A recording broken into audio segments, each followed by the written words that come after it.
Bismillahirrahmanirrahim. Assalamualaikum warahmatullahi wabarakatuh. Kami dari kelompok 6 akan mempresentasikan tugas yang diberikan oleh dosen kita, yaitu Pak Aep Saiful Anwar, yang berjudul Konsep Fitrah Manusia dalam Perspektif Islam.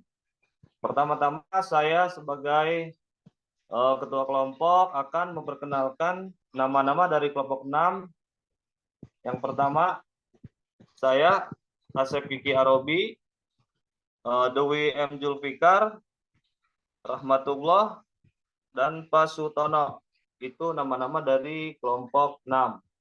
Untuk pembahasan kali ini akan dipaparkan oleh teman-teman saya. Yang pertama, Rahmatullah, silakan bisa dipaparkan kepada Pak Rahmat. Terima kasih, Pak. Konsep fitrah manusia dalam perspektif Islam, konsep manusia, ekstensi dan martabat manusia. 3. Tanggung jawab manusia sebagai hamba Allah dan khalifatullah. Next. Konsep manusia. Konsep manusia dalam perspektif ajaran Islam disebutkan dalam Al-Quran surat At-Tin ayat 4 yang berbunyi, Bismillahirrahmanirrahim. Laqad khalaqnal insana fi ahsani taqwim.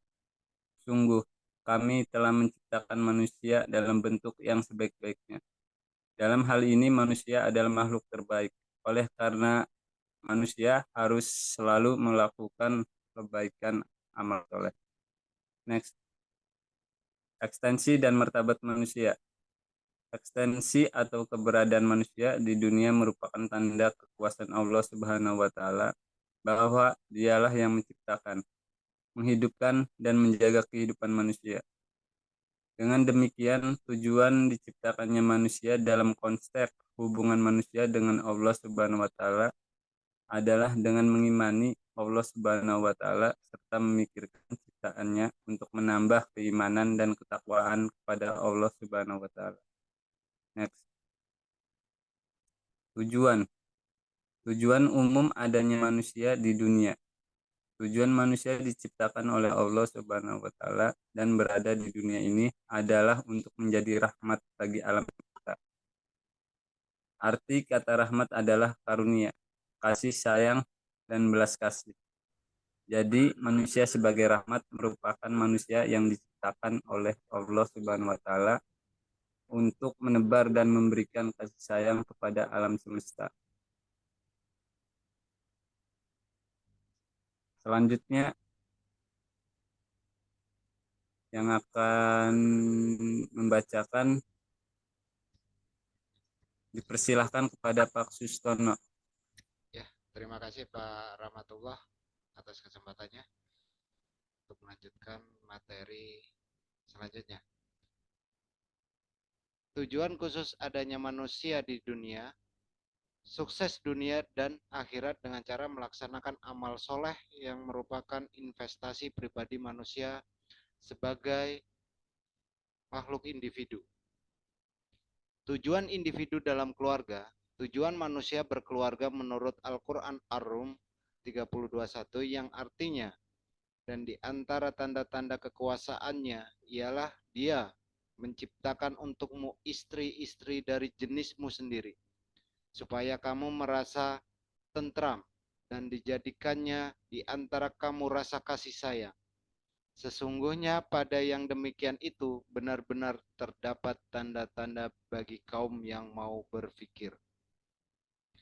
Dan untuk selanjutnya saya serahkan ke Pak Dwi Mozul untuk pembacaan materi selanjutnya. Saya persilakan.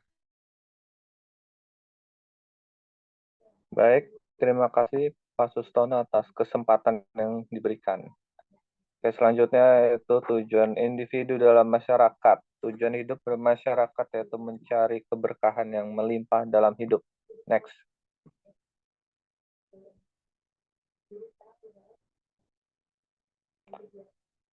Tujuan individu dalam bernegara. Tujuan individu dalam bernegara adalah menjadi warga negara yang baik di dalam lingkungan negara untuk mewujudkan negara yang aman, nyaman, dan makmur.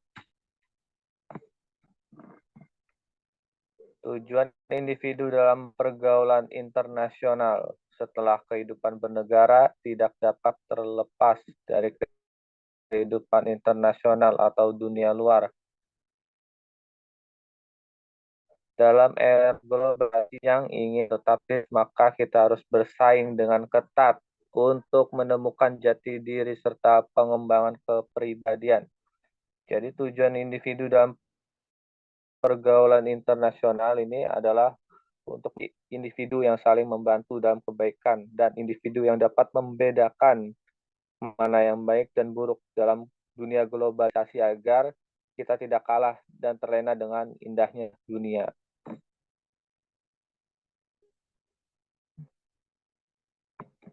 Tanggung jawab manusia sebagai hamba Allah dan khalifatullah. Pertama, tanggung jawab manusia sebagai hamba Allah, yaitu manusia memiliki tanggung jawab pribadi. Orang yang berdosa tidak akan memikul dosa orang lain. Seperti yang terdapat pada surat Al-An'am ayat 104. Dan pada hari kiamat nanti mereka datang kepada Allah dengan sendiri-sendiri. Seperti Quran surat Maryam ayat 95. Ini membuktikan bahwa manusia sebagai hamba Allah memiliki kebebasan individual atas dirinya sendiri, namun tetap bertanggung jawab atas lingkungan sekitarnya. Next.